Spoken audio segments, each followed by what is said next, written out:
प्रदेश की 230 विधानसभा सीटों पर 17 नवंबर को मतदान हुआ। वहीं कुछ स्थान पर हल्का फुल्का विवाद भी देखने को मिला। कुछ ऐसा ही मामला राजनगर विधानसभा से सामने आया, जहां कांग्रेस कार्यकर्ताओं की हत्या का प्रयास किया गया, जिसको लेकर कांग्रेस प्रत्याशी ने भाजपा प्रत्याशी समेत 21 लोगों पर मामला दर्ज करवा दिया। देखिए रिपोर्ट। राजनगर विधानसभा से बीजेपी प्रत्याशी अरविंद पटेरिया समेत 21 लोगों पर हत्या के प्रयास का मामला दर्ज किया गया। कल रात राजनगर विधानसभा क्षेत्र में कांग्रेस प्रत्याशी विक्रम सिंह के साथी सलमान की हत्या और अन्य साथियों पर हमले के मामले में 21 लोगों पर खजुराहो थाने में एफआईआर दर्ज की गई, जिसके बाद अब पूर्व मुख्यमंत्री दिग्विजय सिंह राजनगर विधानसभा पहुंच सकते हैं। जब हम लोगों को सूचना मिली कि टोरिया टेक से पैसे बांटते हुए अरविंद पटेरिया और उनके लोग चले आ रहे हैं, तो हम लोगों ने रने फॉल रोड से टोरिया पहुंचने के लिए चले। उस बीच में रास्ते में भैंसें बैठी हुई थी, तो भैंसों को जब तक हॉर्न बजाया इतने में उनकी गाड़ियां आ गई। तो विक्की बघेल और राधे बाबा इत्यादि ये सब लोग जो 15-20 गाड़ियों में थे, ये सब गालियां देने लगे। गालियां देते रास्ता छोड़ने के लिए मैंने इनको कहा, सब लोगों को, कि रास्ता छोड़ो, इनको निकल जाने दो।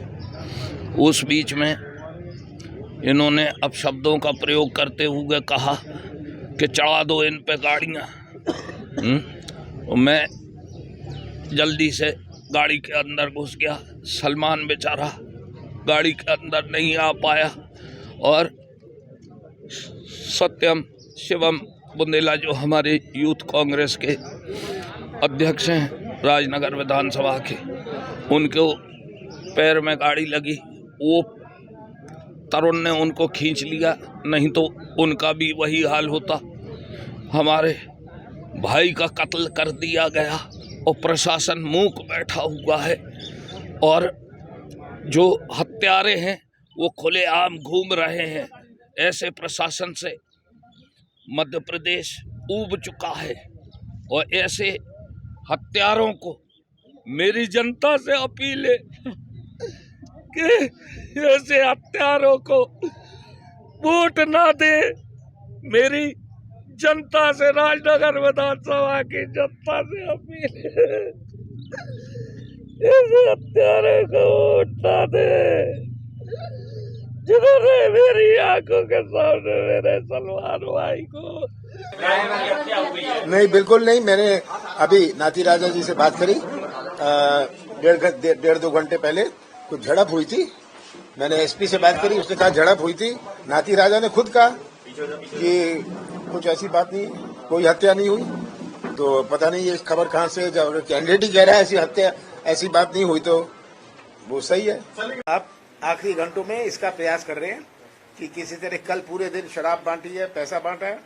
सबने मुझे तो वीडियो भेजे, एक ने आके तो मुझे वीडियो कॉल करी और दिखाया कि क्या हो रहा है।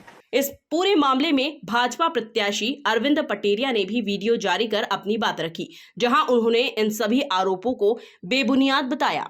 भाइयों नमस्कार, मैं आप सभी के बीच में एक बात रखना चाहता हूं।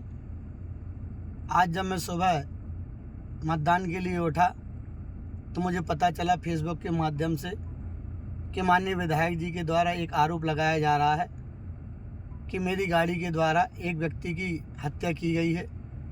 मैं आप सभी को बता देना चाहता हूं कि जो इस प्रकार की विधायक जी के द्वारा गंदी राजनीति की जा रही है, यह मौत पर राजनीति कर रहे हैं, ये बहुत ही निंदनीय है। मैं उनसे यह कहना चाहता हूं और जनता जनार्दन से भी यह अपील करना चाहता हूं कि इस प्रकार की कोई भी अफवाह में ना पड़ें।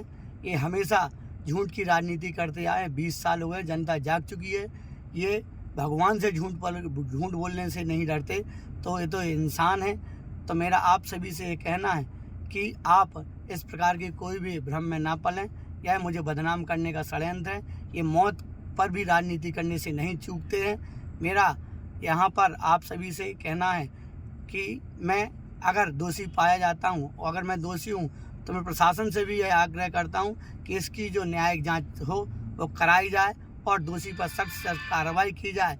मैं आपको बता दूं कि लगभग कल इनने पूरे दिन विधायक जी के गुर्गों के द्वारा, विधायक जी के द्वारा तांडव किया गया। यहाँ तक कि रानी साहब के द्वारा रात को 11 बजे नए गांव में जाकर के 10 गाड़ियों के द्वारा जाकर के वहाँ पर हमला टाइप किया गया। लोग वहाँ से भागे बेचारे।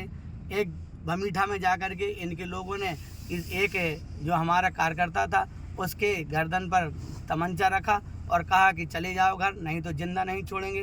गोरा में एक अहरवार समाज के हमारे भाई हैं, उनको छेक करके, उनको रास्ते में रोक करके उनको भी हमला करने के लिए प्रयास किया। वो बेचारे दौड़ करके भागे। यह सब शिकायतें मैंने एसडीओपी साहब से भी की, 4 बार मैंने टीआई साहब को भी फ़ोन लगाया, लेकिन यह अपने करतूतों से नहीं माने। फिर लास्ट में मुझे ये पता चला है कि रनीफाल रोड पर जा रहे थे, इन नशे के धुत में सभी लोग भयानक नशे में थे, विधायक जी भी नशे में थे और इन्हों की गाड़ियाँ टकरा गई और एक व्यक्ति की मौत हो गई, और जिसका जिम्मेदारी मुझे ठहरा रहे हैं। मैं फिर यही कहूँगा प्रशासन से कि अगर मैं दोषी पाया जाऊँ तो मुझे सज़ा दी जाए, और नहीं तो अगर ये दोषी हैं तो इनको भी सज़ा दी जाए। कि मेरी नाती राजा से बात हुई है, कोई घटना नहीं हुई, सामान्य तौर पर झड़प हुई थी।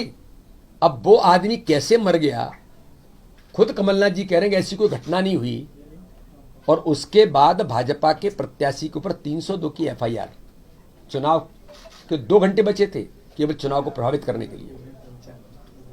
मैं इसकी कड़ी आलोचना करता हूं। हमने चुनाव आयोग में भी कंप्लेंट की है, हमने पुलिस प्रशासन को कंप्लेंट की है, और जिन लोगों ने जानलेवा हमला किया, गोलियां चलाई, गाड़ियां तोड़ दी, उनके नाती राजा जैसे अपराधी प्रवृत्ति के लोग, और जो व्यक्ति मरा है वो ओपनली सलमान खान देसी कट्टा से गोली चलाने का वीडियो जारी है, उनके खिलाफ कोई कार्रवाई नहीं है। ये कैसा प्रशासन है? ऐसे प्रशासन के खिलाफ भी कड़ी कार्रवाई होगी, और इसके बारे में हमने कंप्लेंट कर दी है। हम ऐसे लोगों को भी नहीं छोड़ेंगे जिन्होंने इस प्रकार से फर्जी एफआईआर की है। कोई गाड़ी से दबा है तो भाई मर्डर केस की एफआईआर करोगे? तो कांग्रेस ने दुर्भाग्य से इस प्रकार से हार की खींच के कारण ऐसे आरोप प्रत्यारोप भी लगाने का काम किया जो दुर्भाग्यजनक है। लेकिन मैं मानता हूं लोकतंत्र के महापर्व में मध्य प्रदेश की जनता ने बहुत ही शालीनता के साथ इस चुनाव में छोटी छोटी कुछ घटनाओं को छोड़ दिया जाए।